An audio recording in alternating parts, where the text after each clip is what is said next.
in my pause right now. Okay, can you get that camera? Yeah. For that one. Alright, what? Yes. And so, we're only leaving that one. We're just gonna stay in that area. We just want to kind of, I just don't know if the video will hear it yet. So, but we can take it off, because we're gonna pass it back and forth. It's fine. And just, I figure we'll stay more. We'll just kind of stand here. Yeah, we'll stay more in this area, because we're only leaving that camera. Got it, okay. I'm just gonna hit the head too, I'll be right back. Yeah, take your time. This maybe in the middle. So we're trying to favor one side.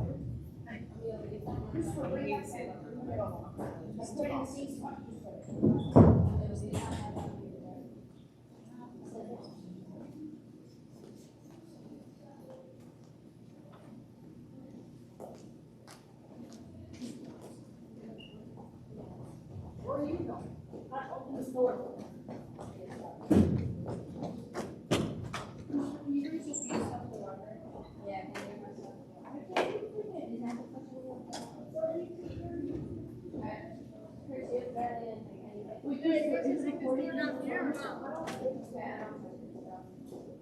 Hairspray, I'll take it myself.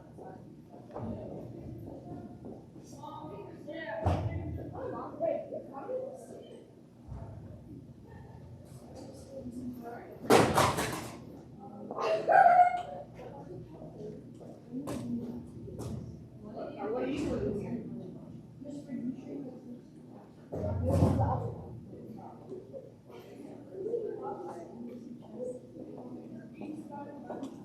Morning. Good morning. Morning, everybody. Good morning. How are you?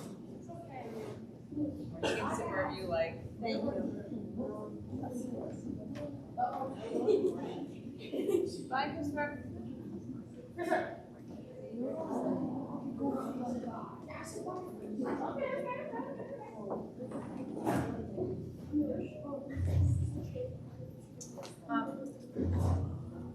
Ignatius, are you guys able to move the camera so that we can be kind of like on an angle, or is it just straight ahead?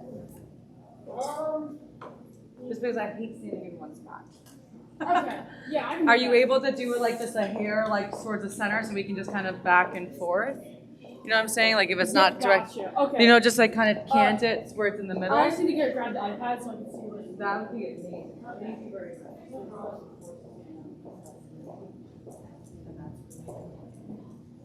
I always like to stand right here because they're recording it, and I'm like, I don't want to stand right here the whole time. I like to move and talk. I feel like if I can at least go back and forth, it's much easier.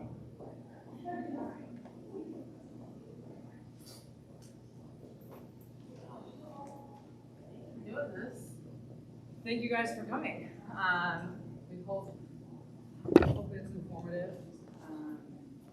It's not just about cyberbullying, it's just social media. So we'll get into it.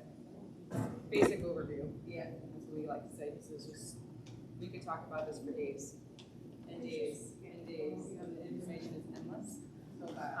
So just want to touch upon, if you don't know where to look, where to start. I don't think it's not happening. Is that better? So like if where is our limit so we're not on it? I'll show you. Okay. Do you want another camera in like the middle, or this camera in the middle? I think it's fine. Okay. Oh, perfect. That's perfect. So we'll use the mic, but this way we can kind of, Yeah, the light's on. we don't plan on being over there, but just so we can stand and generalize. I don't like to be too distant. There's a Thank you very much. no problem. There's We can see you guys there. And if we're not on the mic, they can still hear. Do you recommend using the mic? I recommend using the mic. Perfect. We could like take it off this Yeah, thing. that's what we think. Okay. Yeah. So they moved it so we have a more broader Perfect. movement area. Yeah. Way back. You know, you can sit front and center. Officer Lisa, Yeah. you can push that podium a little more to the side because we can't really see the podium. We're just gonna use the mic. You should- Because that's okay. Yep. I mean, I don't want to feel like I'm just gonna move this back and then we'll use the podium. I'm just gonna use the mic. Just if they want us to use the mic, we can on video. They can't close up that. They don't close because I guess. They have Was it what? a switch. Alright, well, I overrode the switch. Yeah, it's time. I'll use it to open them. That's how it works. Good morning. See, you think I can check? Wait, do you need to close the curtains? It's okay, they're good Just the way like that, it it was is. just a I'll make nice sure I slice. open them with the button. I didn't realize there was a button. Okay. Thank you though.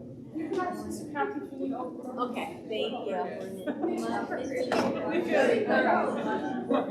We are not I in. know I did. I was looking for a full lane. There's a lot of windows doors. Thank you very much. Oh, they probably do it all. Good morning, welcome. Hey, how are you?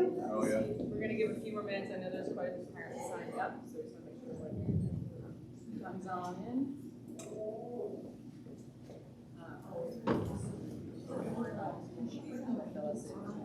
How are you? So, you weren't in this garden this morning, but, all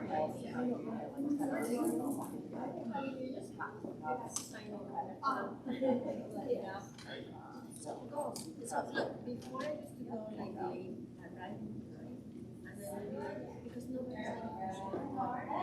just say you don't Good morning. See, right now you're on your devices, riding time. See, we could have conversation. Somebody that's already.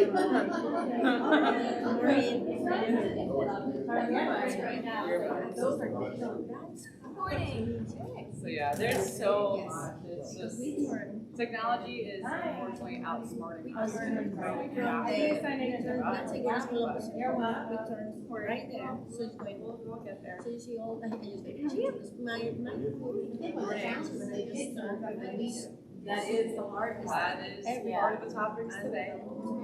We'll try to give you guys some good tools. Be able to self-educate, because we don't even know everything. There are some you good can see tools. this. Yeah, we have a couple handouts on the end. I wasn't even thinking Yeah, but about lots of older kids' parents are just So like, even if you don't have everyone morning, It's, that's good, because high school, middle school are probably obviously more than higher than the devices, but have the most issue with how they use it. So, and also, yeah, we've got a lot of different. We have a lot of them. Good morning.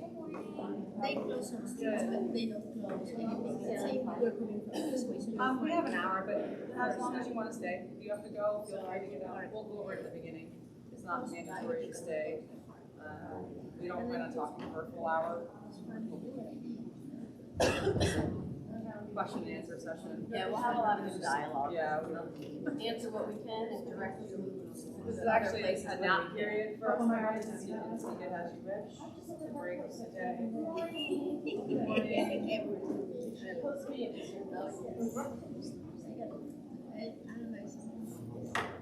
you should say that. She's leaving 10:30. I'm making her stay for Christmas. So we'll talk about it here, and we're gonna talk to Zon. They want.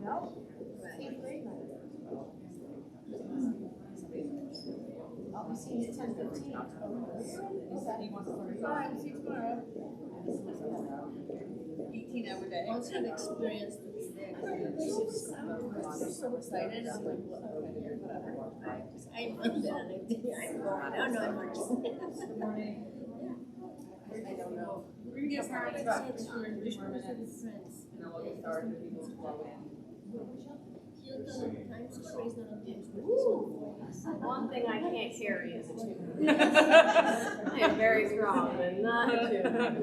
No. I try. The radio, it's I acceptable, close that. but without a radio. I close my You know that song? So just Oh my God, it's in my head, it sounds right. I'll hum it for you. No, I didn't know. I don't even know if it's gonna carry. You're not performers.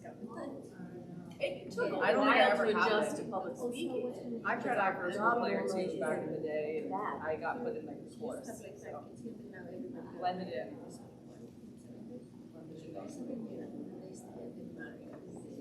Oh, sure.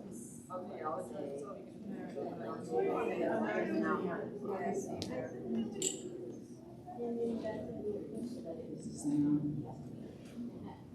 Just, and I think it'll in there regardless. Yes, so I think we're good. So we're just like 2 more minutes just because it's right at 9. Any latecomers?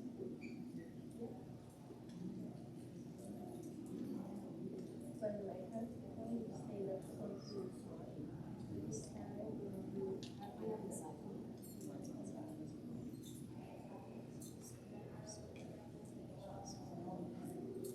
Oh, this thing, maybe, like we're saying. Yeah.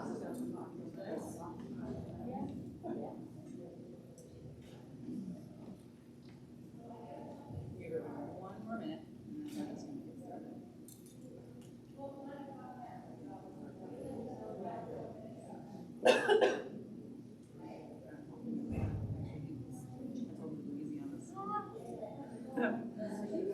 I was like, he knows a lot of this information, so I was like, oh.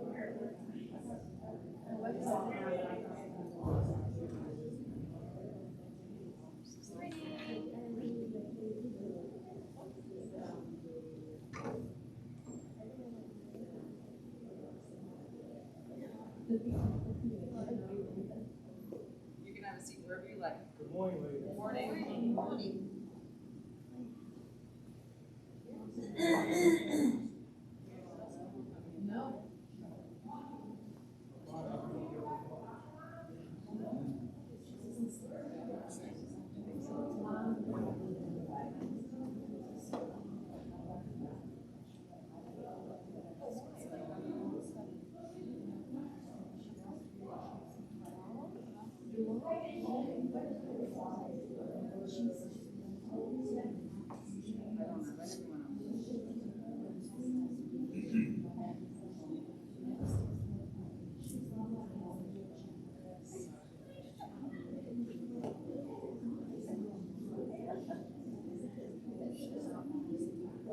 I don't know, let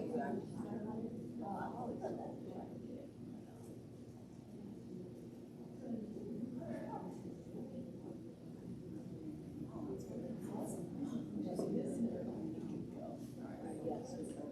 You can take a seat anywhere. Anywhere you like.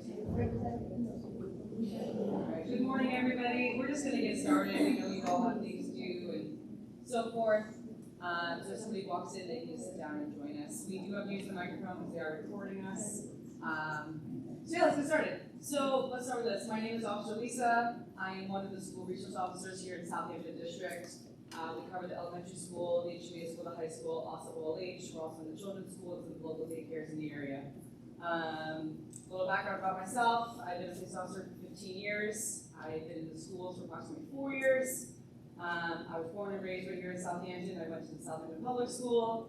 My husband was lucky enough to come to OLH, and I also have a son who's in 2nd grade here at OLH. So what else?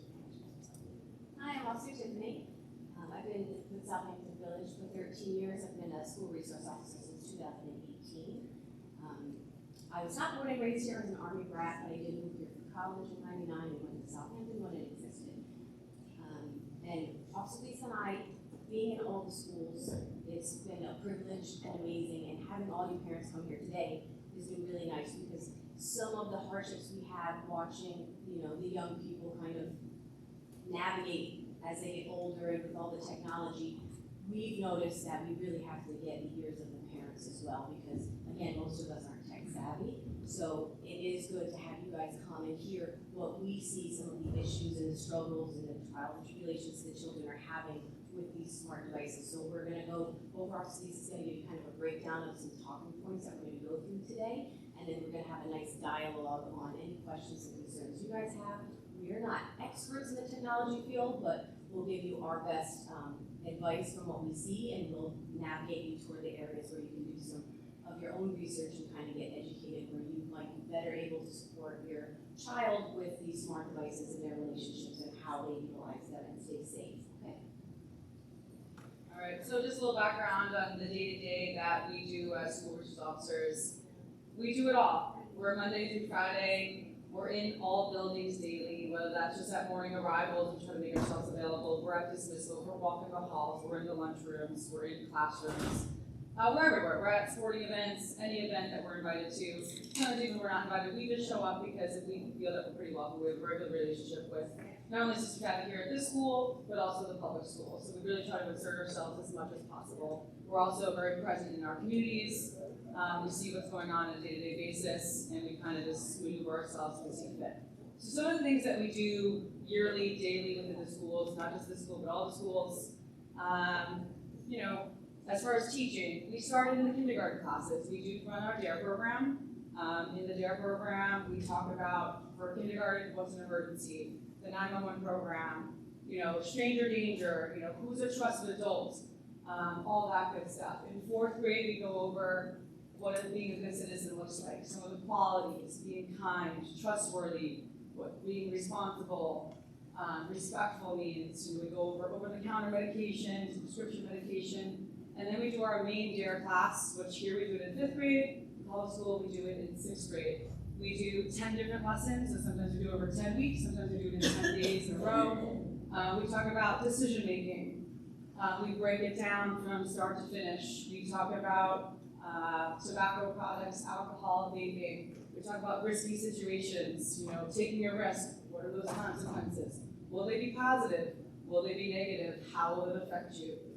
Communication as a whole, nonverbal communication, your body language. We talk about bullying, your health network, peer pressure. Topics are endless. Not only do we do the DARE program, we have been brought in on making presentations like we're doing today, just having talks. We don't like to say presentations because, again, we are not experts. We also learn as we go because things arise as they come. Like I say, we live in one crazy world. So we do talks. We actually, in this building, we've done as low as 4th grade talks, just about your conduct, language used, social media use, how how you represent yourself. Who do you want to be, your reputation? All the way, we're just in the 6th grade class here, we talk about social media usage, your accountability, if you're accessible, how you can be accessed, and all that stuff. So today we're going to touch upon those topics. If you have any questions or concerns about those, we'll get into it a little bit more. I'm sure over osteoporosis, we can start with a few things that we kind of deal with on a regular basis. But also just note too, going into this, we do meet with all the East End SROs, meaning from West Hampton all the way out east, including Suffolk County. So we are in, not weekly meetings, but probably on a quarterly basis. We all as SROs meet, and we go over what's going on in all districts through Suffolk County. So it doesn't mean that everything's happening here in Southampton. It's kind of a general overview. Yes, so as SROs, we do get exposure to the kids in different capacity than patrol. But also Lisa and I were on patrol for many years prior to getting into this position. And I will say that it was an eye-opener for me because sometimes we would get pulled in for a counseling. So our relationship with the schools doesn't always mean that it's a police need, but we're a resource now to the parents, to the schools, to the children. So there are times where counselors might say, hey, can you just sit in on this or whatnot, and it might be behavioral issues. And I remember one time getting asked just to sit in and be another set of eyes, and they gave me the rundown on a child, and then when the child left, I asked, what the name was, and I was familiar with the family. So sometimes we have a very good understanding of what also happens at the home. So bringing it into the social media technology world, we do realize sometimes that these devices have been super convenient for adults with young people because for the first time you might be able to go to dinner and be like, sweet, once you finish your meal, watch a movie, play your game. Which could be great because you're getting some adult time with your companion, but these children and the way their brains are working, they're being addicted to these devices. They're getting very smart at these devices. So we have had the privilege of having some people come in and kind of give us like the tech savvy smart stuff behind it. But again, I didn't memorize it all. I do know some of the things. So today we're going to go over a couple of points on areas of concern with these devices specifically. So we want to talk about the safety when this child's on the devices, what do they have access to, and that could be internet access, gaming, which might have the ability to communicate with other people on the gaming device. And remember, when somebody is online, you don't definitely know who they are. So there's a lot of predators online that access young people through roadblocks and different devices and gaming platforms. So we'll talk about the safety in the predatory world. We're going to talk about reputation and making sure that these children know not to share personal information, but also how they conduct themselves online, in their chat groups, whether it's, now again, some of these schools, they email each other for schoolwork, and they might be in group emails. And we have learned in these SRO groups that we communicate with, that there's been a lot of school discipline that's had to be had, because there's a nexus, because now these children are emailing through the school email account on a school device, and it's highly inappropriate, or there's bullying context to it. So not only does it now get them in trouble and potentially disciplined in school, but there have been times where it has overlapped into a police world. As they get older, the sharing of photos. A lot of high school kids, especially when they're, flirting with somebody that they might like, have shared inappropriate photos, and they forget that if they're under 18 years old, they're a juvenile, and sharing an intimate or exposed picture of themselves is child pornography. And we have heard that the boys, more particularly, have shared pictures of their girlfriends with each other, almost like playing cards. So we want to make sure that parents are involved with the devices looking at them. It should be almost the same as the open bedroom door policy. It's your house. If you're paying for that device, it's your phone. You should know that at any time, and your child should know at any time, you can check that phone. And we'll talk about some of the ways you can do parental guidelines and restrictions on your phone. But we want to get you guys very engaged in monitoring that phone the same way you would have a dinner conversation and say, how's your day going? What's going on? To check in with your child. You gotta check in with their social media. What text messages are they in, group chats, things like that. And I believe the other one was kind of reputation, right? Reputation and influences, and I'll let also Lisa kind of dive into that right now. So yeah, we talk a lot about what influences this child, or what influences you as a parent, or any influence that, people that influence you play a vital role in your day-to-day. Okay, that may be your friends, your family. They probably have the biggest impact. At this point in time, high school age kids, middle school age kids, which they're in this building, public school, all of Suffolk County, all of the country, they're influenced mostly by their friends. And that plays a huge role. Hey, do this, nobody wants to not be in the cool group. Nobody doesn't want to not have a friend. So people will do just about anything to be a part of something. But unfortunately, it also can cause a lot of isolation. Because next thing you know, you're that person that maybe shares that photo. Now you're in trouble. Or maybe you post something that's really exciting in your life, something really great. You did a wonderful achievement, you posted online, and nobody likes it. So kids today on these platforms post things to get likes. It's a huge part of their world. If they don't get likes, that might cause depression, anxiety. They're checking these devices, okay? I know of an example of a student that I think was in the 6th grade when it started, and this student was a straight A student. And it got brought to attention of an officer that, their grades are dropping. We don't know what's going on. She's not playing sports. They're not playing sports, this and that. So all of a sudden, they had the parent meeting, all this and that.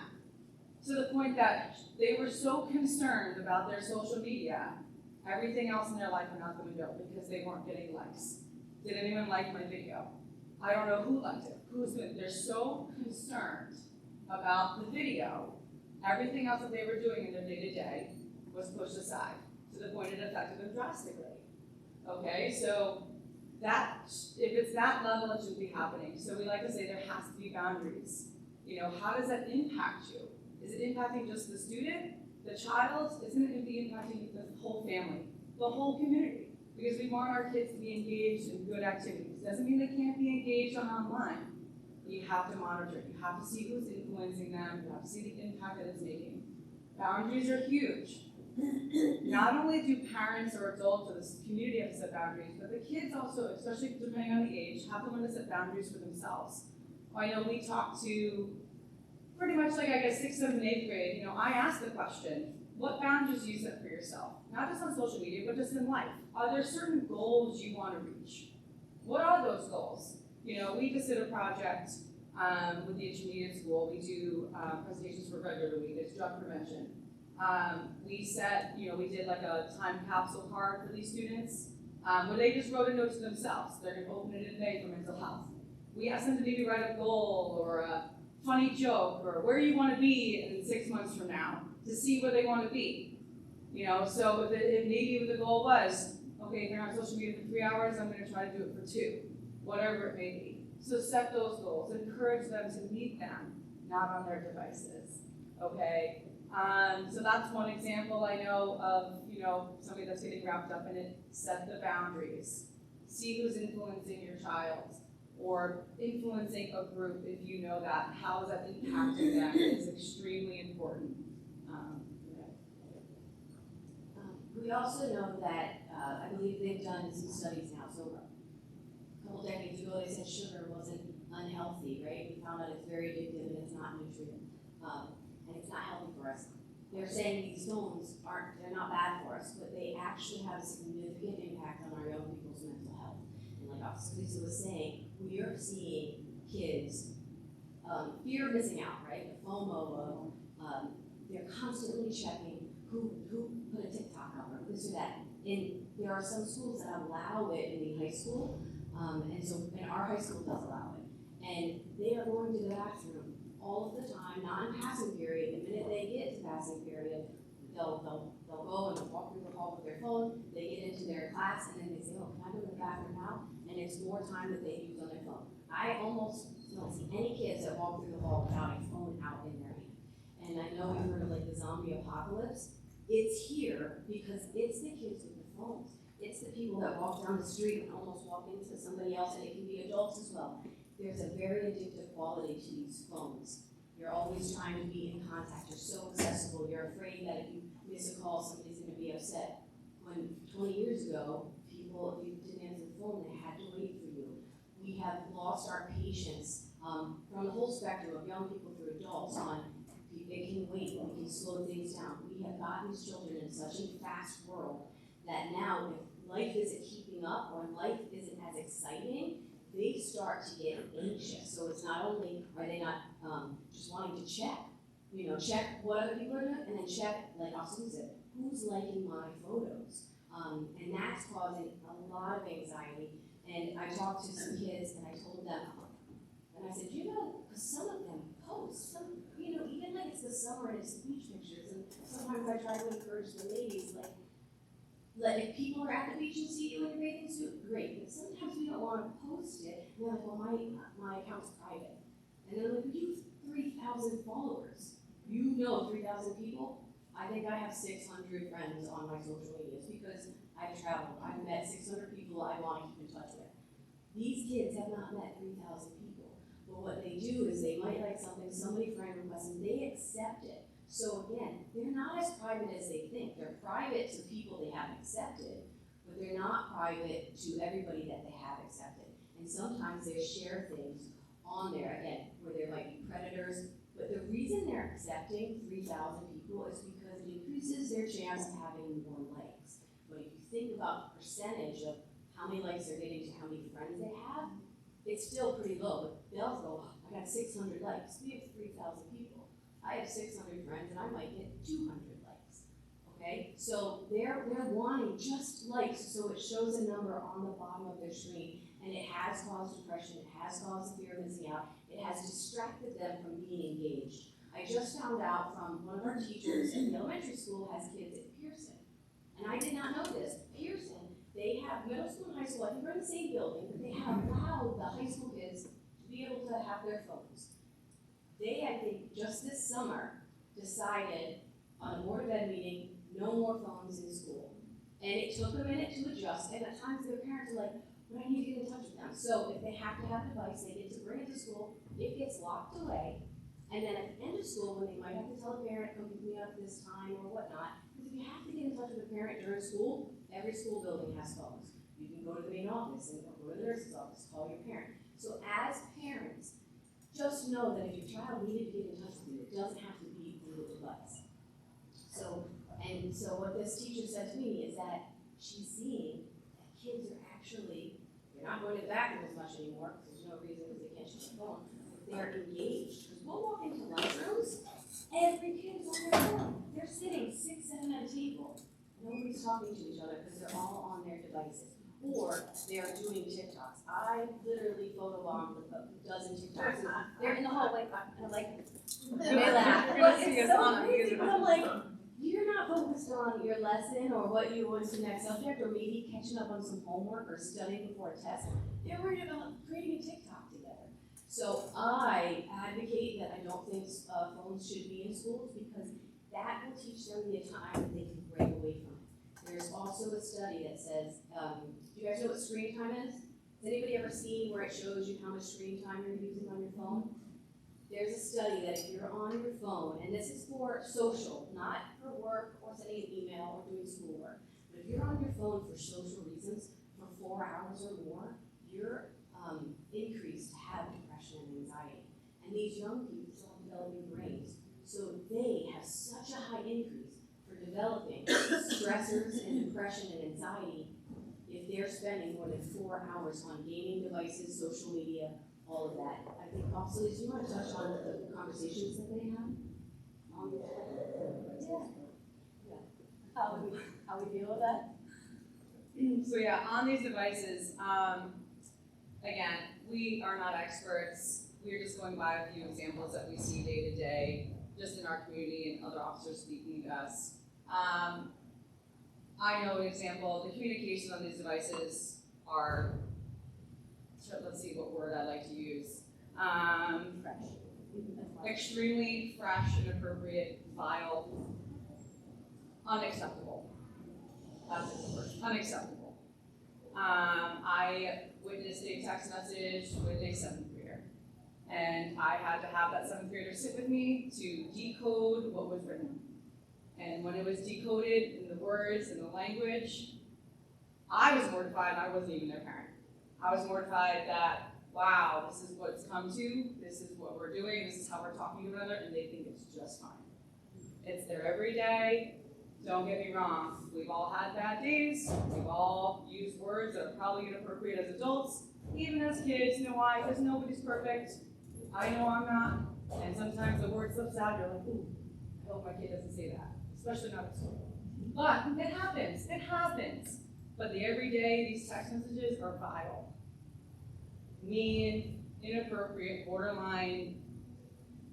So we teach the presentation we give, we tell the kids, we tell the students, we tell the community, if you would not show mom or dad, or grandma or grandpa, or the person that your go-to person, then you shouldn't be sending it. You shouldn't be typing it, you shouldn't be speaking it out of your mouth. Because that's, because we would say, the reactions are big. Your impact is big. Do you apologize for things? How often do you apologize? Because if you're apologizing too much, that comes to your reputation. It's who you are as a person. If somebody knows you as always apologizing for the words that come out of your mouth or the way that you say it, I don't know if I'm going to trust you. I don't know if I'm going to surround myself around you. Okay? But unfortunately, say the language. So I don't know, as parents, this is where it comes into, you got to be on top of your kids. You got to check these devices. If you see something that's inappropriate, foul language, so forth, the conversation has to be had. It's not okay. Kids are being bullied because of it. It escalates, and that's what we don't want to see. We also say to students in the community that, we all make mistakes, of course. Sometimes we do say the thing that we have to apologize for. We don't ever want to see you do something you can't recover from. Because your digital, does anyone know what the word digital footprint means? You heard it? It's the footprint that carries with you through life. Who you want to be carries with you. Your device, anything that's posted, anything that's written, stays with you from the moment you send it until you want a job later in life, until you want to apply for that college, that high school, that team you want to be on. Anything today, when we were in the police world, and even teachers, most jobs will check your social media. The first thing they ask for is your passwords. You don't want to give them up. You're probably not getting the job, you're probably not getting into the school. So post something that represents who you want to be. The foul language is probably not a good representation of maybe truly who you are, but you think it's cool in the moment, this is what the trend is. It's not okay. It's getting kids in trouble. It's kind of embarrassing, I would say, to the family, not to put anybody down, but it's embarrassing.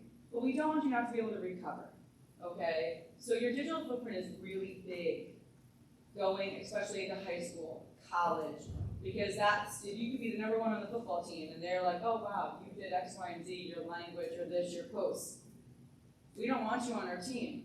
So we don't want to see anybody put themselves at a deficit. We want everyone to succeed and be the best person they can be. Just because their friends are doing it, doesn't mean you have to be doing it. We want to teach them how to make decisions for themselves. Who do you want to be? Be selfish. Tell your friends, nope, not happening today. You know, it's a hard conversation to maybe have. Maybe you don't know how to have it. These are tough things. Try to figure it out the best you can. That's kind of where I have it at. It's kind of like a tough. Yeah, and with their conduct online, like, it does have a digital footprint, and what we've seen in the realm of bullying is that, you know, words can be interpreted by anybody however they're feeling. And I didn't mean it like that, or it was just a joke. It's not a defense, okay? And we've had young people across the country that have had such mean things said to them online that they've chosen to either harm themselves or take their lives. We have done some research on some of these, and I think one just happened recently. I'm sorry I don't have the information, but there has been young people that have moved. The one just recently mentioned in New Jersey.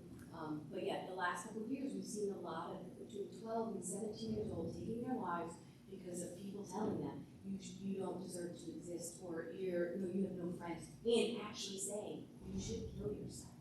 Okay, the police departments are now getting involved, and because they didn't actually do an act that caused it, but because of what they said, young people are getting arrested for cyber stalking, for harassment. They are trying to figure out, and we don't need to make new laws, and bullying is a very vague term. So how do we definitely define it? I don't know. But when we can see things that do fall in line with actual laws like stalking and harassment, they are arresting young people and making them culpable for somebody harming themselves to the point of even death. Okay, so this is why we want to get in touch with parents. Because some parents like, I have no idea, or I'm not smart enough, I don't know these devices. So the first thing I'll say to you about these devices is, you know, it's your determination at what age you feel your child needs a device. Officer Lisa has a paper you'll get that has a couple of devices that don't have internet access. So maybe you just want them to be able to get in touch with you, or you want to have a geolocation because you're going to let them walk into town, and this way you can kind of track them, right? So there's a couple of devices that you might get that have no internet. But when you get a device, you should never let your child open a device straight out of the box. You should stay at the Apple store or whatever store that you're at, if it's the Best Buy. Go to the Geek Squad. Say, can you help me and teach me? And Apple has a whole section on parental controls, but you have people at the stores that normally can give you at least a good description and then tell you where to look deeper. But you can go in and you can control what websites they have access to. You can literally say they can only access these sites, everything else is off limits. You can do guided access on the Apple devices, which when you press a button 3 times, they can only stay in the game. They can't get out of your phone and go through your photos or go into any other areas of maybe your phone. You can set screen time limitations where the devices automatically shut off. So again, I don't know all of the ways to restrict and make it where you want for your child, but those tech people do. And online definitely has resources to walk you through how to do parental restrictions. So our biggest point today is never give a smart device to a kid out of the box. You should always charge it up, set all your parental restrictions, especially if it's a kid that this is a new device, because they haven't maybe gotten so tech savvy yet, and they won't miss what they never had. But if you're trying to go back and take away things they've already had access to, it's probably going to be a struggle, but have that struggle and tell your kids why you have to make sure you protect them. Just like out in the world when we do stranger danger, you have to make sure that online they are as safe, because adults get scammed financially. There's kids that, oh, I'll give you points for roadblocks. So this is a two-part story, and it actually is a child of Suffolk County officer that when I was in another training course, she exposed, like, my child was targeted. And it was over, I think, a roadblocks thing. And not only was it a lure to try to maybe get some financial, like, oh, I'll do this, just give me your, your credit card, or if you have a gift card, just send me the password to it so you get the $50 gift card access. But then it said, oh, message me off the gaming platform, and went to a private email. Now this child is having a conversation with somebody they believe is just another kid on a private email server, and the next thing he knows, he gets an email of a male general in his emails, and he went to his mom like, oh yeah. All right, so, and these predators might communicate with the children for months and even years before they get inappropriate, or before they start asking for like those subtle questions on where do you live, and what's your favorite restaurant, try to pinpoint where do you go to school, what's your name, okay? So the biggest thing is you gotta have conversations, just like stranger danger in real life, how to be aware of where you are, landmark where you are in case, you need to tell your parents, okay, I'm over at old age or incident zone or where I am, know where you are. You gotta do the same thing online. Don't have relationships with people you've never met. Friendships don't come from online. Friendships come from human interaction. If you meet somebody and later you become friends online because you're in different states, like pen pal world, totally fine. You still want to monitor those conversations. So first, safeguard and do parental controls on your devices before you ever give them to a child. If your child already has them, we're going to give you tools and places that you can go look, and then maybe it's a good time to just sit with your kid and say, listen, I'm getting a little bit more aware of the dangers it is to you, just from predators, the dangers of the relationships, right? So if the kid is online, they're access to bullying, right? If I'm not online, because bullies want attention and they want reaction. If you're not online to be able to react to them, they will move on to somebody that's accessible. So you talk about your privacy and accessibility with the kids, not making them accessible, because before you get bullied in person, you could go home and have a break. Kids are not getting a break anymore because they're accessible all hours of the day when they're checking who's saying what on their social medias. Okay, so it's hard to turn it off, and it causes extreme anxiety and depression and the desire not to go to school. We're seeing a lot more kids having in-school fights because of what's happening on their devices over the weekends, maybe in homes. So we also had, again, we talked to a lot of SROs. So one example we heard was friends, sleepover, right? Well, one person in the sleepover decides to take a picture while another child's changing. Not nude, but, exposed in their undergarments. And then that picture gets sent into a group chat, and they're all friends. But that was devastating to the child that didn't know the picture was taken. So again, and they think, well, it's just funny, like nobody cares. They don't realize how it's affecting the person that they did it to, and now it's out there. And do we know if it gets deleted or not? I don't know. We try to get them all deleted. But so even in something as safe as it feels like a sleepover, we recommend take the kids' phones away. If they're going to be together, they don't need to be on their phones. They don't need to have their phones. Young people are silly and don't make the best decisions. And like I said, that picture, I don't think was taken totally to be harmful to the other kid, but it was, all because they thought it was funny. Okay, but it was inappropriate and embarrassing. So with sleepovers, tell all the other parents, if you need to talk to your child, you can call here's my house phone or my cell phone. You parents connect with each other when you have the friend groups about how you guys can connect with each other so that the kids don't have to be on their phones when they're together and they can actually experience some more time, if that makes sense. Do you have anything? Yeah, so moral of the story is this information is truly endless. We could go on with probably hundreds of examples. We know time is of the essence. We just want to make sure that you have a basic overview today. If you're not already aware, we are not trying to say this is how you have to do it one way. Just generalize. So the first sheet I gave you is front and back. These are 4 different websites that have very good information. I just kind of listed it by topics, because if I printed this all out for you, it would probably go 1,000 pages. that's probably, it's just too much. So go through the topics. The Common Sense Media is used in a lot of schools. It's a great reference for one thing or another, but it's not the only reference. These are just a few. The websites are endless. These are a few go-tos that I know I've looked at myself. I've pulled some information from. So yeah, it starts with preschoolers, ages 2 to 4. That's a scary thing for me. I don't think a 2 or 4-year-old should be anywhere near the internet. So this is the point. YouTube Kids is not the best site. There's a lot of hidden messages in YouTube Kids. You think you may be putting on whatever cute little cartoon video for your child, and they're going to be watching it for however much time, 20, 30 minutes, and all of a sudden the commercial comes on.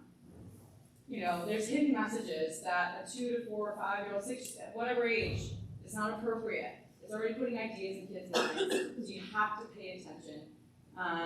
So just on the Common Sense Media, there's a big thing about YouTube Kids. Take a look at it. The article shocked me a little bit, and it's actually kind of scary. The New York State Department of Education, they give guidelines. These are guidelines. At the end of the day, you are the parent. You can choose what's best for you and your family. Okay, a lot of the platforms also suggest ages. So the National Center for Health and Research on the back, and the healthguide.org. Healthguide.org lists a lot of positives. As much as the internet and social media are wonderful tools because you can stay in contact with that family member that's far away. Your kids can research their homework. They can do something positive for themselves. All that good stuff. Great. The negatives outweigh the positives, unfortunately. We don't want your child to have anxiety, depression, be isolated, vulnerable. Don't make them accessible. Pay attention to what's going on. If you don't have the information, these are just a few sites, not all of them, maybe where to get it if you have a specific question. On the below, the devices offered for kids. These are just 3 of them. There's many more out there. Don't ask me what they cost. It is what it is. Okay, so what's best for your family works for you. These are just some suggestions. They don't have internet or social media access, but they do have the text call. You can program some of them on just specific numbers, GPS tracking, all that stuff. So if you want to stay in contact with your child, of course, payphones don't exist. I was in high school one day and I had to use the payphone. I didn't have a phone. But again, we understand that you have to stay in contact with your child. But there's ways that you can do without having the social media, so especially a younger child. Okay, so just something to look at. This other page that says social media platforms. I just cut and pasted this right off the website, okay? I asked, can you answer these questions? If you can read through those questions and you can confidently say yes to every single one, amazing, I applaud you. I guarantee you, your child, especially an older child, does have the answers to these questions, and they're already outsmarting you, they're already a step ahead of the game. So if you don't have the answers, go on this website and click on them and read through them. It's a basic overview, but give yourself the knowledge to stay up to speed with it. These platforms, they also give suggested ages. Most of them are 13. Even under most of these platforms, I believe especially for Snapchat, even though the age is 13, there is no way on the device to say, okay, it just says punch a number in. A 13-year-old knows how to manipulate the number to make themselves 13, or even an 11-year-old, a 9-year-old. So there's no way to block them from going on it. They can just make up a number and have access to it. There's also ways to hide the app on their phone. There's a click of a button. I took a class recently. It's a whole nother day. There's ways to hide it. So even if you're saying, let me look at your device, they're going to click this button and it's going to be one screen that you're not going to see and another screen that they only can see with their friends. Okay, so just know that there's hidden things that your child can hide and so forth. But this page scared me. I can't answer all these questions, but at least I know where to look for the answer if I need it. Okay, so just update yourselves as you see fit. I don't want to shove this on anybody, but just a few pieces.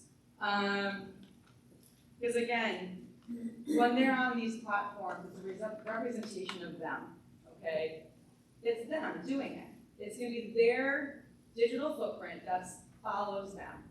Teach them to be the people that they want to be proud of, that they're okay sharing and showing you stuff, okay? Of course, we're all going to make mistakes. We do not want them to make mistakes they cannot recover from. We do not want them to enter the police world. We don't want parents to enter our world.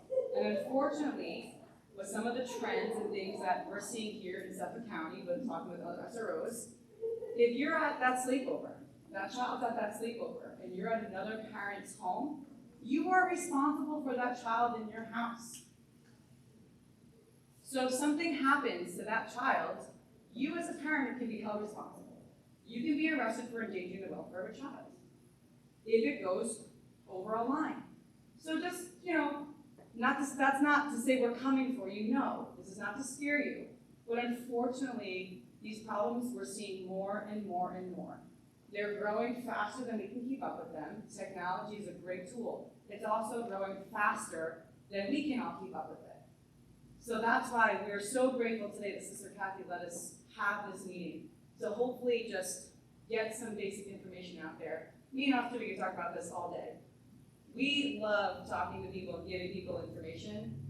So we just hope that you take, whether it's this form or go talk to a friend, talk to your child, because they could probably educate you pretty good, depending on what age they are.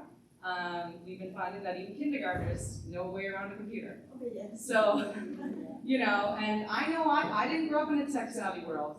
And even today, I'm pretty basic, but I know what's happening, so I know how I'm gonna parent, I know how I'm gonna do things, but I'm not pushing my views on anybody else.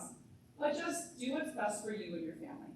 And if you have questions, know that we are here to answer them the best we can. If we don't have the answer, we will try to guide you to a place that we can get the answer. Talk to Sister Kathy, talk to the teachers, talk to people in your community. We don't want, like I said, we want our community, the children, especially in this community, to succeed to the highest of their abilities. We want them to be the best people that they can be. So that's what I have to say. And just one more point, then we'll kind of open it up if we have any questions. The one thing when she was talking about the digital footprint, what you're putting out there, we also teach the kids that what they put out there not only can't get deleted, but it can be memorialized. Kids will say, well, I deleted it. I took it down. But did you take it down before somebody else took a screenshot of it? Or, I always show them I have two phones, because they'll say on Snapchat, well, I can tell if they screenshot my photo. Well, it's great that you can tell, but they still screenshotted your photo. So now you have somebody to go and talk to about it, but who knows where it went from there? And then what if you have two phones and you took a picture of a picture? Because that's how we get it a lot. Okay, when things go around and there's rumors of a fight, or they videoed a fight, or something happened, we always get a copy of it from some kid that memorialized it on their phone and anonymously get it to us in some way. So I had a kid that got into a fight, and we said, do not comment to each other or about this on social media at all. Comment goes up, things were said, gets deleted, and I went and approached the kid, and I deleted it, and I showed it to him on my phone. Within 20 minutes, I already had the picture on my phone. And I'm like, I just spoke to you about this. So remember, everything can be memorialized. And again, when they have those accounts with the friends they don't actually know, you can take photos off of an account, and they have these fake accounts. I've had friends that say that's not me, because somebody's taken a couple pictures because either their profile's public or it's their public profile picture, and then create an account faking that they're that person. And that's a thing called catfishing, right? If you pretend you're somebody else online, okay? But it also is, we don't know where those pictures go. And again, sometimes I reference with the young ladies about their photos even at the beach, but when they're more exposed, I don't know where those pictures would go on the internet and who's seeing them. So, we talk about privacy with both your sons and your daughters on what they put out there, because, and if it's sensational, somebody's gonna memorialize it, and talk to them about their conduct, because we are often seeing, we try to talk to kids about being upstanders, not bystanders.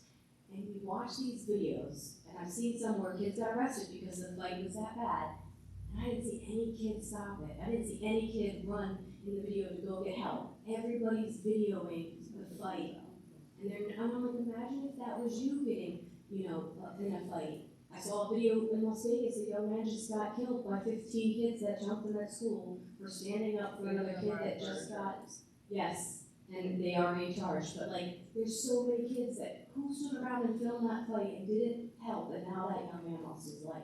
So talk to your kids about who they are as well, and how they're gonna be in their digital world and in their real world, Okay, we'll open it up for Yeah, some questions. we could go We on can and on. give you a so lot, we don't- yes. One thing I struggle with is try not to make it forbidden fruit, right? My kids have had Kindles and we have the rules and all these things. But I try not to scare them to death, and I'm trying to teach them, because this is not how they communicate. And, you know, I remember when I was with Tucker Ward, he's in the 6th grade, and when they first got in, they did a group chat, and I woke up the next morning, I'm looking at it, like, there's 300 messages from all the kids, but it was like 100 exclamation points. It was stupid, you know, it was just like, but the kids did self-regulate, like, don't be annoying, don't, you know, so like, I'm trying to make that balance, I don't wanna scare them all the time, I wanna teach them. When your granddad says happy birthday, say thank you. Yes. Like, man, like, it doesn't have to be all scare, so are you guys in the school saying, when you get your phone, it's so exciting, but here's how to text, here's how to reply properly, not just all the bad things, but you know what I mean, like, make it, spin it, because they're gonna have them.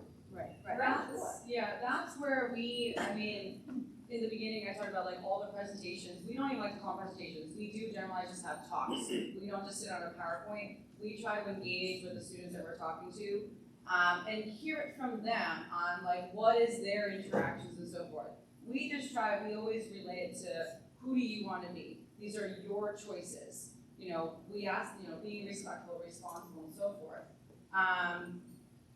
A lot of kids have the right answers. They do. So it's you know, this is, our conversation today is a generalized, not just this community. We're generalizing Suffolk County based on our experiences with the SROs. We do have conversations on being respectful. What does it mean? Being responsible, being kind, caring, trustworthy, all of the above. But we can only do it so much.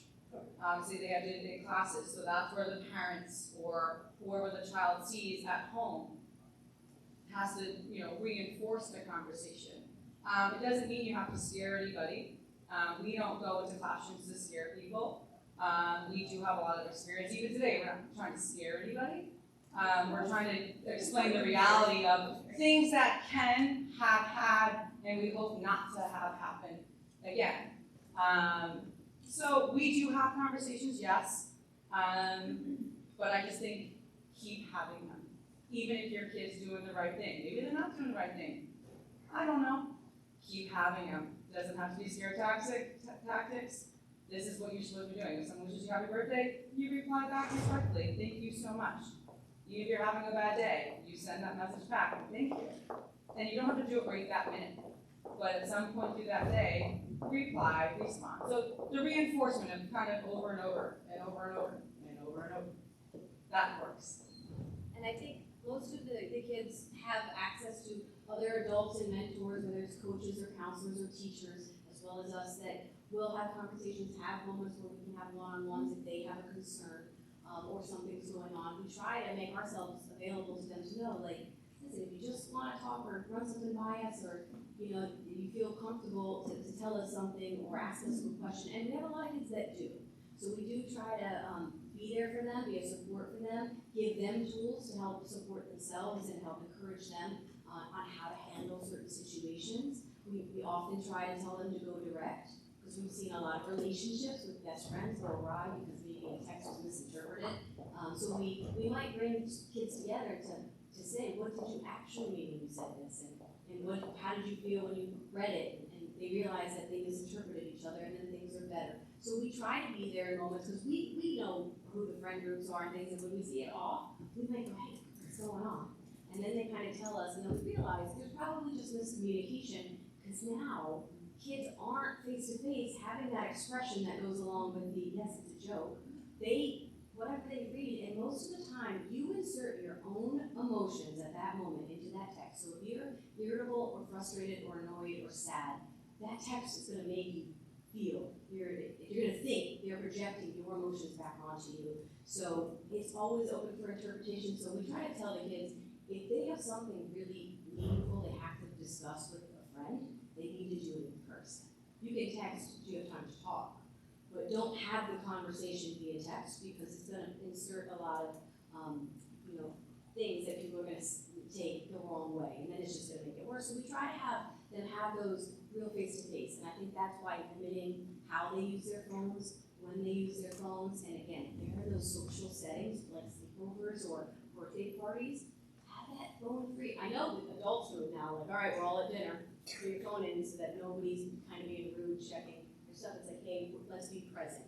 It's good to teach the kids now how to be present because they're gonna get so much more out of it.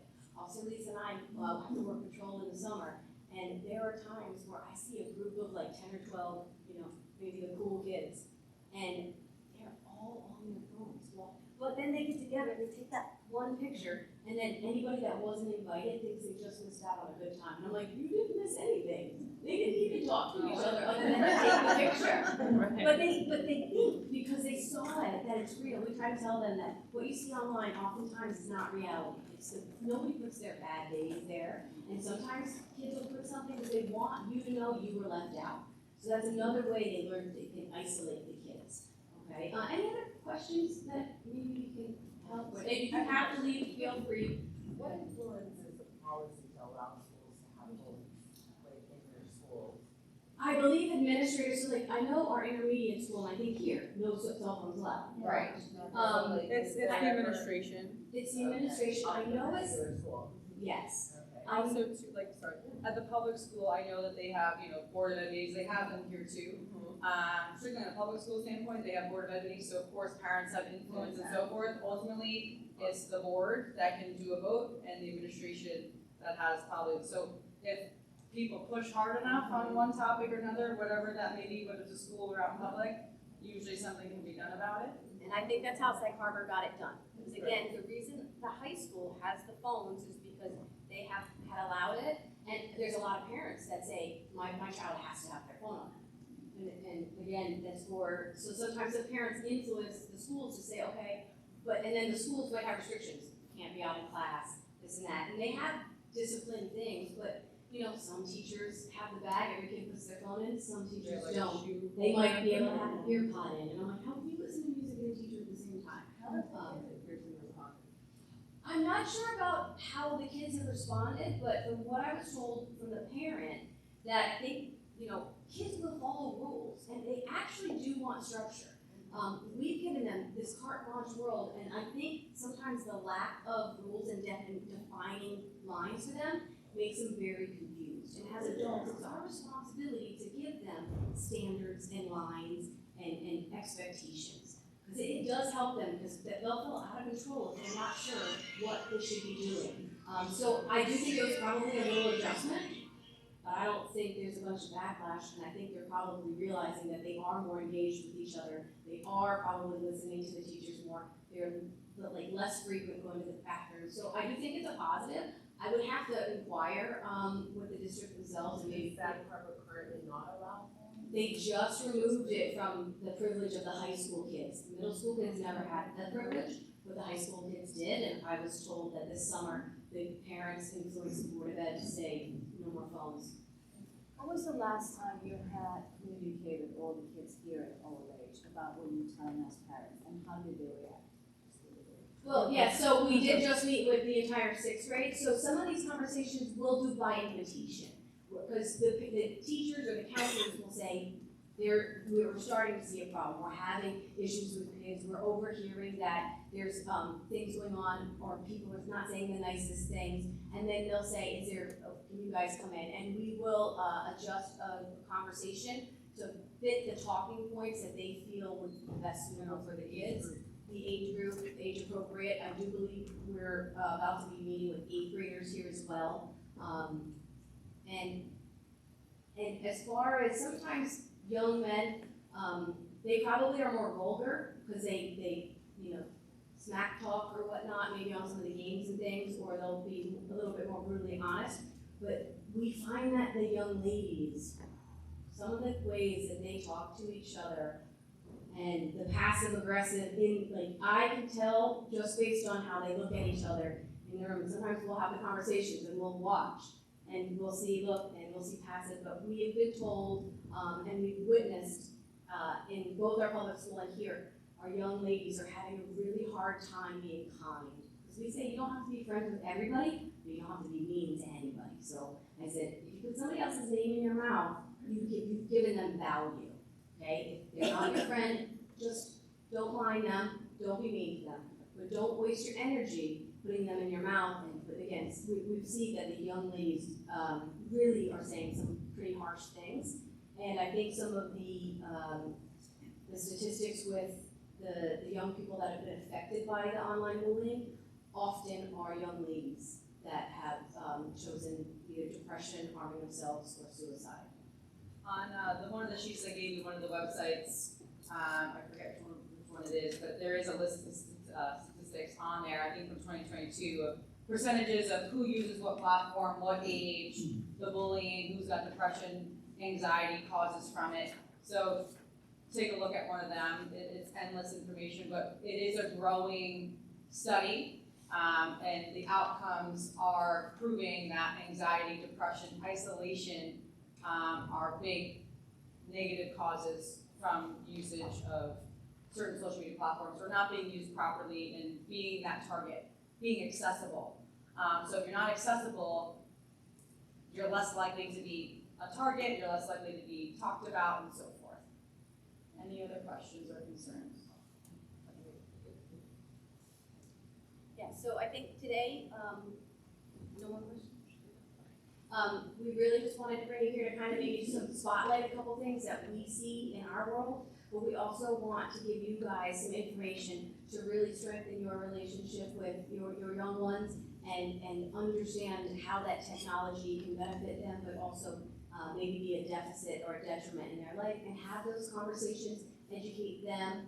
And again, we gave you some of the websites, those tech people at the stores, if you're buying a device, talk to them, try to safeguard or do your parent restrictions, because there's some pretty cool restrictions that you can put in place before that child ever sees that device. And then have, just like you might have rules at home on when you're gonna check their room or when you're gonna go through their things, because if they need to know it's not because you're trying to invade their privacy, but it's because young people still, when we teach them, your brain's not fully developed until 21 to 25. The last thing to develop is your decision-making skills, which is why kids react and act more emotionally with how they say things and their decisions that they make. So it is for us as adults to help guide them in better decision-making and give them tools to help them make better decisions for themselves. Then they can be proud of themselves too when they're like, I did that on my own.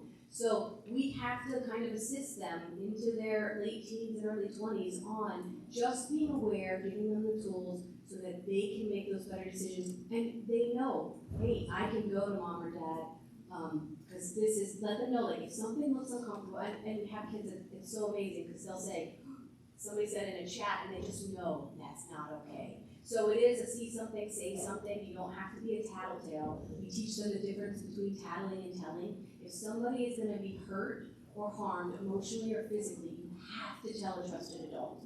So you can say that if you know that your child might have a better relationship with an older sibling that can then get it to you or to another mentor, let your child know who is their help network and who they can go to when they know something isn't okay, and maybe it's directed at them, or maybe it's directed at somebody they know, that they can help somebody because they know that what they are seeing is going to hurt that person physically or emotionally. So we do try to give them those tools, and if we can just have parents reinforce that, and then we're around all the time. We've got like at least a decade left of work. We live in this community. We have had parents over the summer call headquarters and say, is one of the SROs available?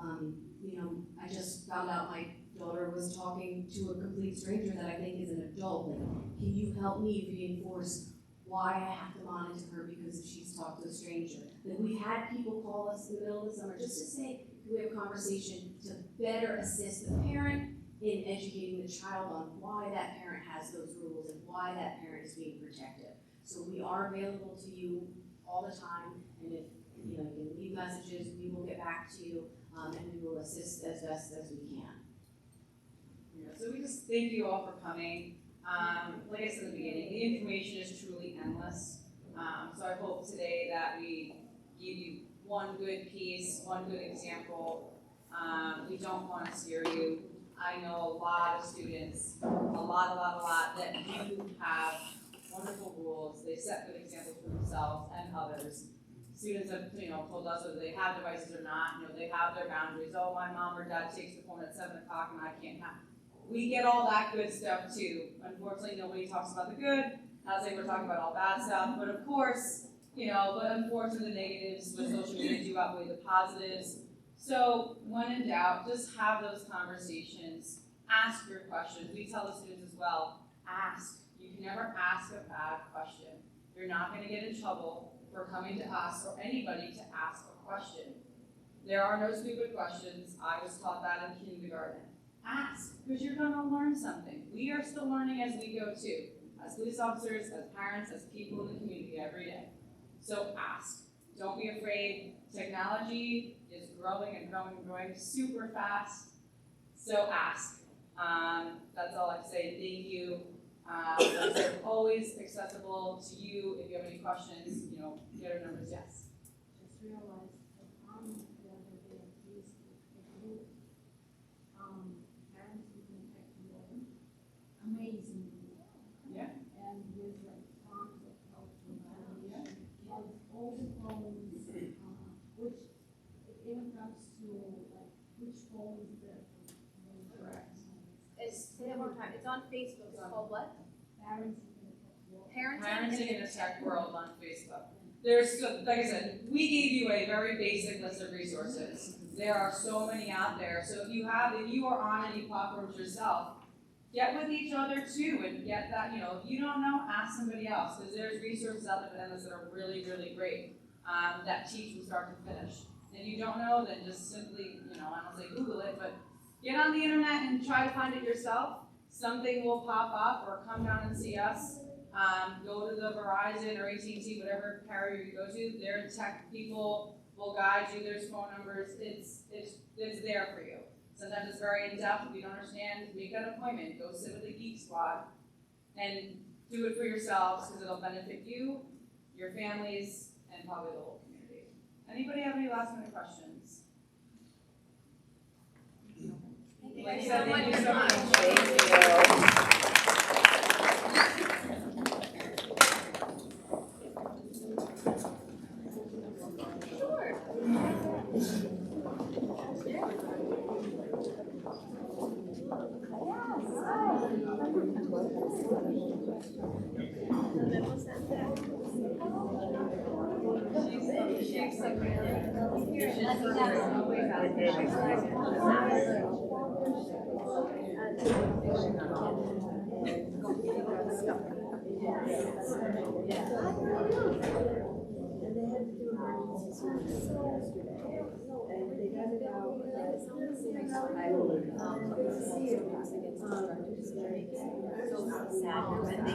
They had a lot more but I think maybe now is a big issue. But yes, we are trying to say that more aware that their mom in your life is going to affect them. She's not listening, so we are trying to educate them. But again, she was thinking there's a dollar one. So it is part of her, but she comes in like, oh, yeah. Not other than that,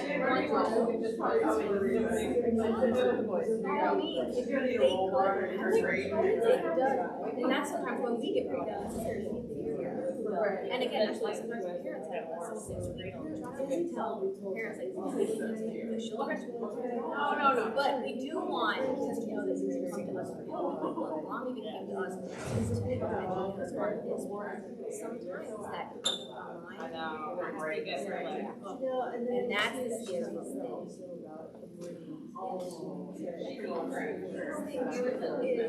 Is your parent, like your child's friend group, really good with their parents, like have good open communication and tell them really like so if I tell you something about your child, you tell them we're not trying to, it's not always like taking it.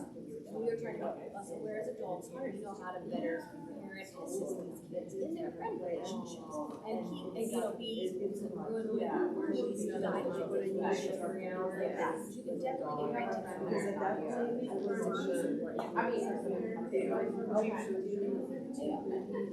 We're just happy that you're still up sometimes. No, I'm sorry, no, but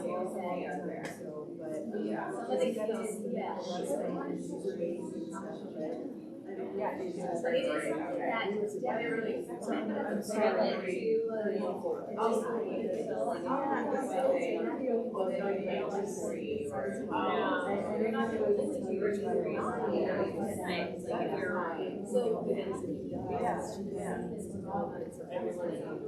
I'm sorry.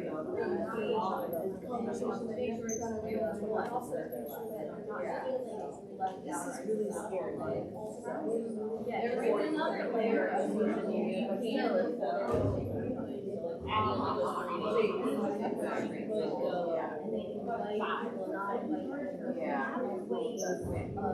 same as like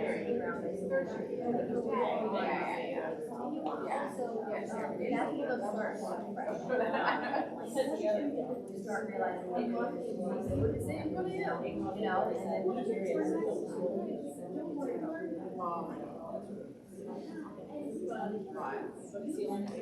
Yeah. I can't speak on it, or like, don't talk like this is my on my list. Look away. My friend wanted to do some work with her. Yeah. And be like, it's not me. Some people like, I think if I was a friend, you know, and like that, but still, like, man, they got one thing out here and nothing more great. Sure do. Right. Yeah. Yes, but if you ever need us, thank you. Hi. How are you? I tried to make some that day, remember? It's hard to say when you're about it's hard to make it. Yeah. I'd love to send it up. Yeah.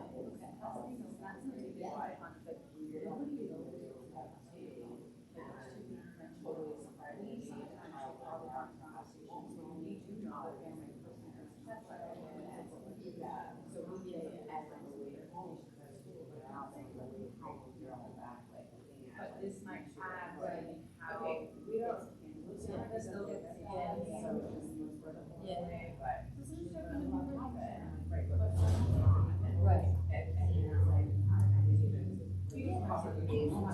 Right, that's where it's not like, it's great, we find there is sometimes a lack of communication with the parents, just to say, It's like all of a sudden, like surprise, she's on, whoa. yeah, and it's okay to be like, okay, I understand why you're, but is it okay if I hold on to the phone, if she needs a preview with that, or whatever, she can definitely do that, just ask me, but I wanna make sure if they're playing, that they're playing together. And you can tell them, because these are my rules, and parents can agree to do it or not. I Say, know, on you the way home, I was like, and oh, most I women- didn't hear about that from the mom, like, I did what that's my role, and that's like, you're in my car, and you're going to my home, and wait on you, I was like, gosh, you're gonna show that mom later, and I'm gonna get like a phone call anymore. Well, and so I've had parents, have commented, it's not just about phones, but about differences in rules. Yeah. Because, you know, you have all these friend groups, you've never met their parents before, the kids love each other, so you're like, oh, play dates, sure. But it is okay as parents to communicate with each other on, hey, I love a play date, just so you know, these are skills that I have. From my, yeah, pre-play date. And then find out, is there any rules, like your child's coming to my house, do you have any rules that I will enforce while they're in my care? You know, and then just, you know, work with each other so that when your child's over, they know the rules that they'd like you to uphold for your child, and you do the same for theirs. Yeah, and again, sometimes it's, even adults are gotten so busy, we forget to thoroughly communicate, especially with something as precious as our own heart or our child. So, and we've had it, I had one, because there's people that might, do, that be gun advocates and maybe play shooting, might have rifles or something. And so there's a mom that's like, well, she'll always ask, do you have it? Right, so that's a great conversation, so if you can ask about that, ask about cell phone policy, or internet policy, or, you know, my child's not allowed to play games or watch certain movies, or, yeah, just know that you can tell another adult your rules, you can ask them to, hey, I have a child, is there any rules I should have followed that I might not have on my own? Yeah, thank you. So, but again, we're always here. We have definitely had parents call headquarters and ask, is there somebody secondly available? Just want to set up a time to meet with us. And most of the time we can go to your house, or you can come to us. And again, I've had it twice about the especially during the pandemic, some of the kids went online and started talking to strangers. And then all of a sudden, there's the red flags, there's the email of the picture to the kid that was like, I was just trying to get coins for Roblox. And like, oh my God. And then and that was a self-employed. You know, that was like, yeah, it's a stranger. You don't message them on some other account. Yeah, You that's know? what she said, her name online. Yeah. And that's another thing too, is where, you know, because maybe they're having trouble adapting in person relationships. They feel like it's just easier. Yeah, so we try to say that they understand like how to be safe, and then also how to talk to us and check in with them. Every right to be like, let me know what's going on. But like my era, it was prevention. You know.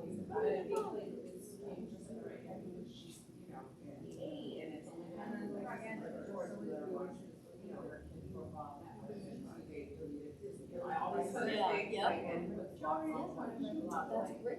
but it might not like that. So like if you Let them be mad, they'll get over it.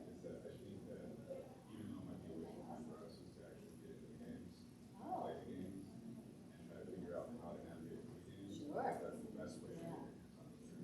100%, and that's why we try to say, like, get as much information about what they're doing as you can, because they will help more Can you answer all those questions? Yeah, exactly. They are playing games, and there've been advocacy groups that will do that, and they'll pretend they're a kid, and then they'll meet them and they're like, how long did this, you know, you thought I was 13, or it's like, so there are advocacy people that will do that to try to get those credit, and there's some undercover law enforcement that will do that too. But as a parent, it is doing you can to fortify the safety of your child in the real world and online, and give them the information that empowers them as well. You are entitled to be and again, I think sometimes the restriction that was just telling my mom, if you're that strict parent, you're the best excuse for your kid. No, my parents will tell me, they take my device away, they look at it, say that, and so if you give the kids the out to use you as strict parents as an excuse to not have foul conversations or whatnot, then they're safe. They don't have to try to figure out an excuse they don't have. You know, and that comforts them. Because sometimes not knowing how to get out, you had a kid not knowing how to get out of a chat because it was uncomfortable, but it's like if I leave, then they're gonna ask me why you left. So sometimes they need that fallback person to say, yeah, my parents look at this. So and it will subconsciously kind of put them at ease knowing like, oh, But you're in the I have business. Thank you so much. Thank you. Oh my God. And everybody can be very wrong. Here, my dad is already gone. Terrifying. We all know that. I have a friend, a teacher, and she said that it's the first year that she's actually heard some students speaking. She's like, I've literally taught a super teacher. She had never. But it's not Snapchat. She's like, everyone knew what everyone's faces, but it's actually just like the kids are mixed. They'll get over it. Once, when they're in middle school, they can't do it. Whatever. So why all of a sudden That's they where learn something? there's And now every kid that goes into high school has been off anyway. So in 4 years, you will see exactly. Not because we were dating, even though she's tiny, it's like The girl next. There's a way to set it up on your settings Kids and talk when to you each get other. Yeah, It's I know like she's walking and they're speaking, you're like, And again, she's like, I'm not trying to be more privacy, but I need to know what they're doing. It's the world. And So I again, just you go can through it, just for keywords. It allows you to. Yeah, go exactly. back and Little It thing. allows her to. You know when there's say, something off and something on. You know, and immediately she feels and Even as adults. yeah, it's like, hey. He was at work and it's it like, was 5 a.m. but- Hey, so your conversations are, Yeah. And sometimes they're hard. Especially the cover those tracks. and she was at soccer practice. You know, what, like, you can't worry about that, it's just setting. Yeah. But like, it was soccer practice. Yeah. They're better off. They're better off. Right. And there was 10 kids, there was 2 parents.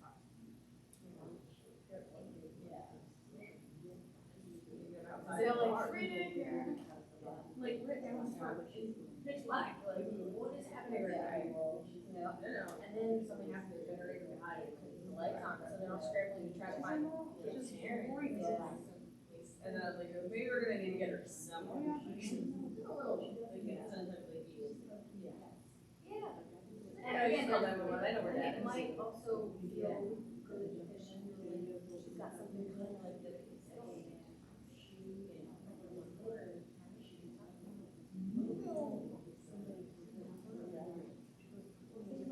so with TikTok, in China, where the app was developed, they control what they get their feed is. So they get to see entrepreneurs, people creating things, arts, and you know what, good that she's doing dumb things, being silly, getting in trouble, getting hurt. Like, they're But being honest with them, to a point, not saying about our kids, but showing them the examples, to show them this sometimes is not, it becomes real, it becomes their phenomenal. Not saying, oh, it could, why would it not happen this your way? When they see it happening, even at a lower level, they guess that they know the company, it's just in the first grade.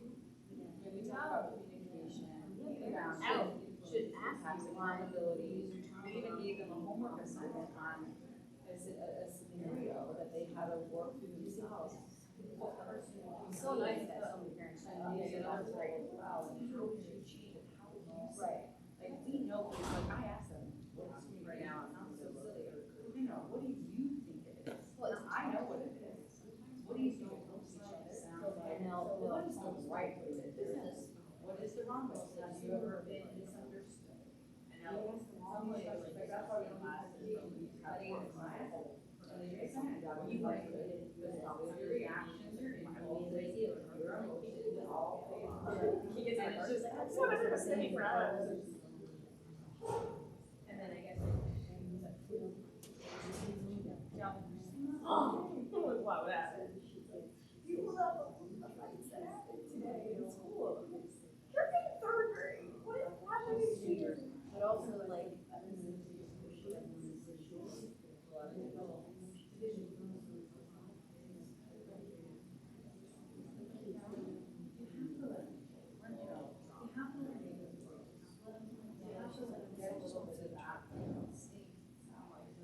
But now, nobody understands it. Alfie, I was handling this, I'm like, you go to bed. And they don't put on, they're watching it. She gets real, cross conversation. And instead of like, maybe there's a chance to not show you. That's where we're, I'm your number one. They, kids want to do that. But then ask me, my guys, we hear from them, there's, oh, they always have to work 3 jobs. Perfect. So to explain them, they small plate, just show them. Even though it's something that you're gonna need, if you can't make it to the play, you have to go to work. That's tough. They get our tools first grade. Oh, yeah. One thing I'm not afraid of. I would say like, Don't worry about it. and then that place makes it all about. And like, I'm not doing anything with that, but the don't want it.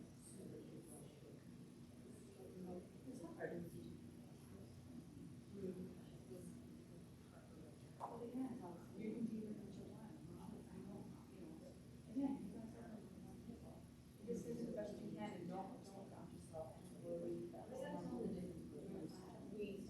a lot of people. I'm not saying that because there's 4 of them. They But like we to have be our direct. arms, being present in that, but knowing that they become yours.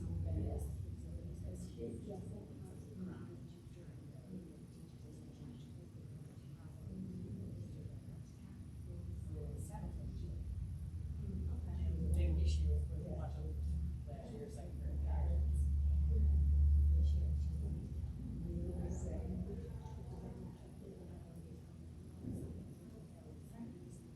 Using words, the word to make other children. They're using their words. You can accept the consequences and say, but if you can't, end it.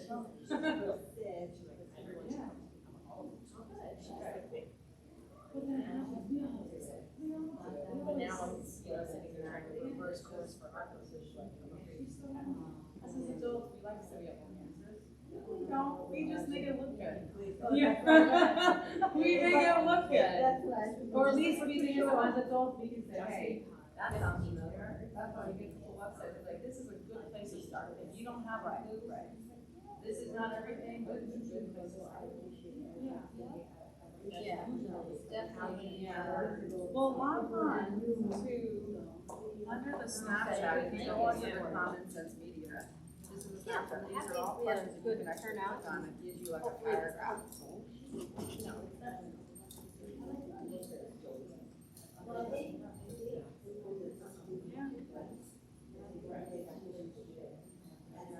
And then there's Instagram. They're all very similar. So just read through it and trust me, half of these, I didn't even know what Discord was until the other day. And I was like, what's that?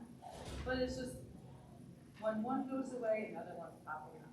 So you're very welcome. Thank you so much for coming. It was very nice talking to you. Oh, good. Good, I'm glad. And know that we're always here. Always. Good.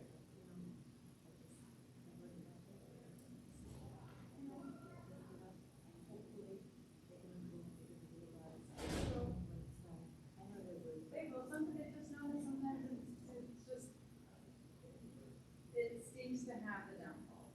But from the downfall, it's a learning experience. Try to shake it off, having those conversations. Oh, we're gonna get through this together. We're gonna learn through this together.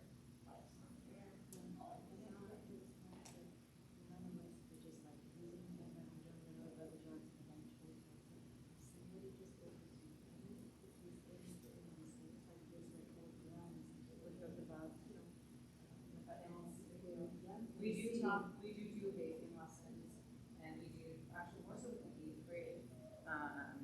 We have vaping stations, fentanyl, vaping, illness. We don't do it so much for the younger kids. We talk about, we just tell them if you don't know what the product is, it shouldn't be in your mouth, it can be erased, all that stuff. But no, it's big, the social media is an epidemic, and so is drug use. And it grows really fast, because even if you take one thing down, another one's popping up. So like you say, you're engaged, that's step number one. Fantastic, that's all you can do, and you move on, and you just do the best you can. So, Thank you so much. you're I very will see you welcome. again. Yeah. I saw you with your son Oh, when we were in the dogs. oh, yeah. I know, he was bummed we didn't bring our dog, but my husband takes him to work. My husband works on a golf course, so he goes to work every day, so he's like, you couldn't come, I was like, but We don't have dogs, but she wanted to cousins dog, so we brought it. okay. Oh, At that's least wonderful. makes her happy, we just did it. Yeah. Oh, good. Just trying to. I know, well, it's a long week, I'm so sorry about your sister, but no, then we're here for any purpose. Even just not the police station, feel free, call us up. We're around, we're literally around everywhere, and we'll make ourselves available. See you, have a nice day. You too. Bye. Take care. Thank you so much. You're very welcome, thanks for That's coming. great. Yes, well, thank you, this is absolutely great, it's such Wonderful. a helpful resources you give to us. beautiful, Thank you wonderful. so much, have a nice day. You too. I'll see you around. Take care. All right, bye. He said it really fits down there.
I know, we're like, no, I think they would probably just talk through the portion of the ground.